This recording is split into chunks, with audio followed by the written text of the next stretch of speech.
Hola a todos, mi nombre es Emiliano Curtoy y les doy la bienvenida al canal de Vivero Bernardo.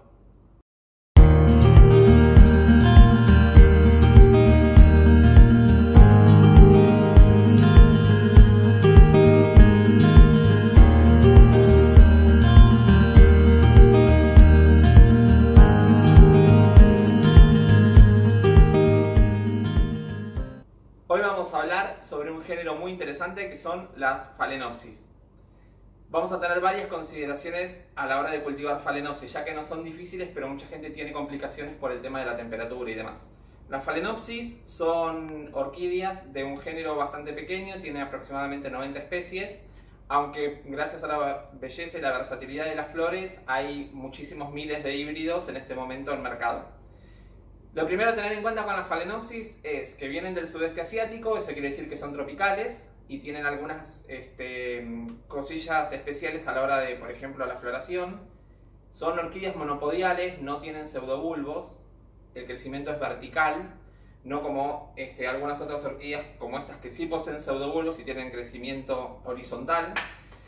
Eso es muy importante, ¿por qué? Porque ellas las únicas estructuras que tienen para guardar agua y energía son las hojas, así que necesitan, dentro de los cuidados básicos de todas las orquídeas, ajustar un poco las clavijas para que no se debiliten. Son epífitas además, en la naturaleza cuelgan de los árboles, con lo cual también hay que tener un especial cuidado en el riego. Bueno, hablamos que eran del sudeste asiático. Siempre que hablemos de un género específico de orquídeas, lo que tenemos que hacer es investigar de qué zona son para saber cómo se cultivan. Siendo de esa zona, sabemos que es una zona tropical, así que la temperatura tiene que ser bastante elevada. Las Phalaenopsis crecen de forma confortable entre los 20 y los 35 grados. Si bien podemos correr un poquito la temperatura para arriba o para abajo, sabemos que esa es su zona de confort. Así que también sabemos que vamos a tener problemas por fuera de esa zona. Lo importante es que ustedes sepan esto para en los lugares como el mío, que vivo en la provincia de Buenos Aires, en Argentina, la temperatura se corre bastante durante el verano y el invierno. Por ejemplo, acá tenemos veranos muy calurosos e inviernos muy fríos.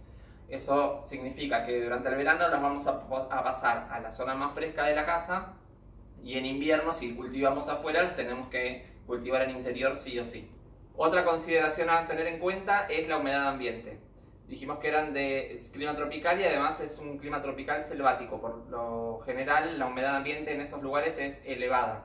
Entre el 60 y el 80% es una humedad relativa confortable. Por debajo van a empezar a sufrir las raíces y por encima, por ahí vamos a tener algunos problemas con hongos y bacterias. Lo importante que sepan, como en el caso de la temperatura, es también el rango confortable. Aunque nos movamos un poquito, no va a pasar nada. Si la humedad es más elevada, además, tenemos que tener especial cuidado con el riego. Vamos a regar un poco menos y si la humedad es menor, si es por debajo de 60, vamos a tener que regar un poquito más. Vamos a tener que cambiar esa humedad ambiente agregando un poquito más de riego. Las Phalaenopsis son epífitas, o sea que en la naturaleza cuelgan de los árboles. El sustrato que tenemos que tener tiene que ser aireado. Por lo general se cultivan en dos tipos de sustratos. Este sustrato, que es la mezcla que hablamos en la clase de trasplante, que es una mezcla con corteza, perlita y musgo. Pero también se pueden cultivar puramente en musgo sphagnum, ¿sí? Todo completamente en musgo sphagnum. ¿Por qué viene a colación esto? Por el tema de la humedad. En lugares donde hay humedad baja relativa, se va a cultivar el musgo que retiene más el agua, y si tienen mucha humedad, pueden cultivar en la mezcla de corteza que vimos en la clase de trasplante y que ahora igual vamos a verlo un poquito más en detalle. Y consiste en mezclar 3 partes de corteza de pino, media parte de musgo sphagnum y media parte de perlita. Al ser de clima tropical, como dijimos, y selvático, crecen en la parte baja de la selva, por lo tanto, la iluminación, que es otro tema importante, no tiene que ser tan brillante. Ellas toleran bastante bien el cultivo con poca luz. Para los que tienen medidor de luz, entre 8000 y 12000 lux es lo adecuado, que es una iluminación como tengo yo ahora acá en la mesa. Es luz indirecta. No toleran para nada sol directo. El sol las quema. Una forma muy sencilla de saber si estamos cultivando con buena iluminación es el color de las hojas. Si es verde manzana o un poquito verde más oscuro, está bien, y el verde muy oscuro indica que nos está faltando luz. Por el contrario, si las hojas están amarillentas, eso quiere decir que estamos cultivando con demasiada luz. Y además, para darnos cuenta si la iluminación no es adecuada y es muy elevada, se puede ver tocando las hojas. Las hojas de la Phalaenopsis tienen que mantenerse siempre frías. Aunque el ambiente puede ser cálido o caluroso, las hojas tienen que mantenerse frías. Una hoja muy caliente me está indicando que la luminosidad es demasiado elevada. Eso es muy importante. La Phalaenopsis, una vez que se queman las hojas, dijimos que no tenían pseudobulbos por ser monopodiales, entonces no tienen de dónde sacar nutrientes para recuperarse fácilmente. Es un órgano muy importante y hay que preservarlo. Una sola hoja que pierdan, fíjense que por lo general tienen 4, 5 a 6 hojas, reduce mucho la capacidad fotosintética y eso afecta directamente al cultivo. Otro tema a considerar, la fertilización.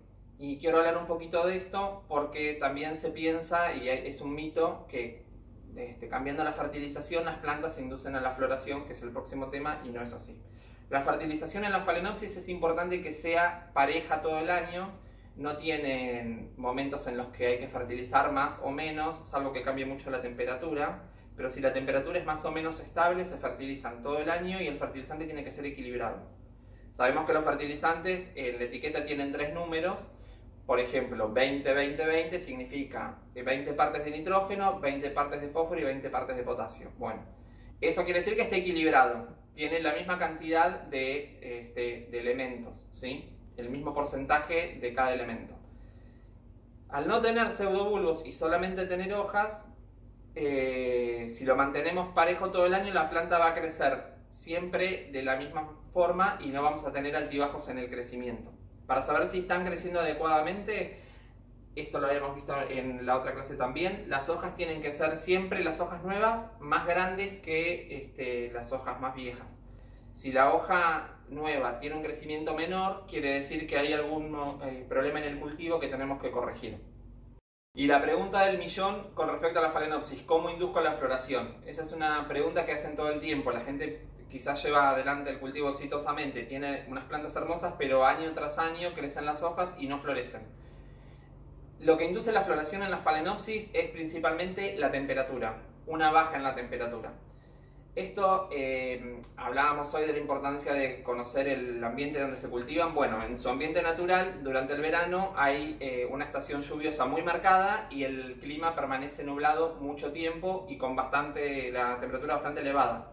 Cuando entra el otoño, esa tormenta se retira, lo que hace que entre un poco más de luz a la selva y además baja la temperatura. Obviamente, siendo un clima tropical, no baja de forma muy marcada, pero sí baja algunos grados.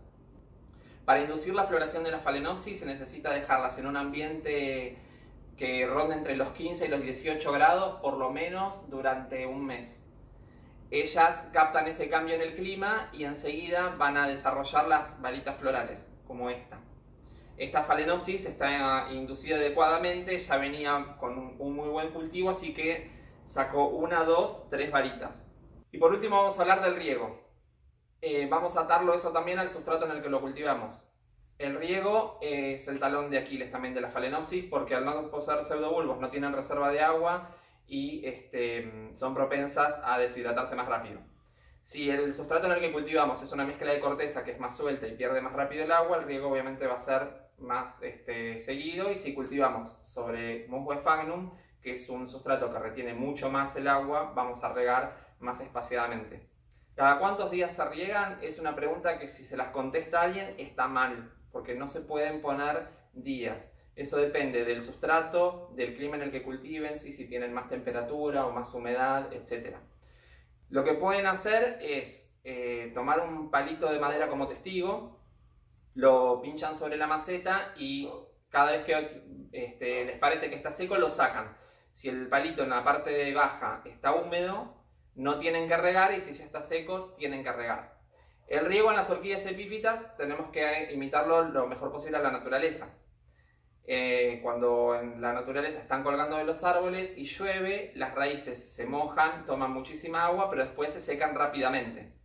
Acá hay que lograr lo mismo. hay que regarlas y esperar a que estén secas para volverlas a regar y así evitar la pudrición de raíces. Bueno, eso fue un pantallazo muy general acerca del cultivo de Phalaenopsis, hay mucho más para hablar.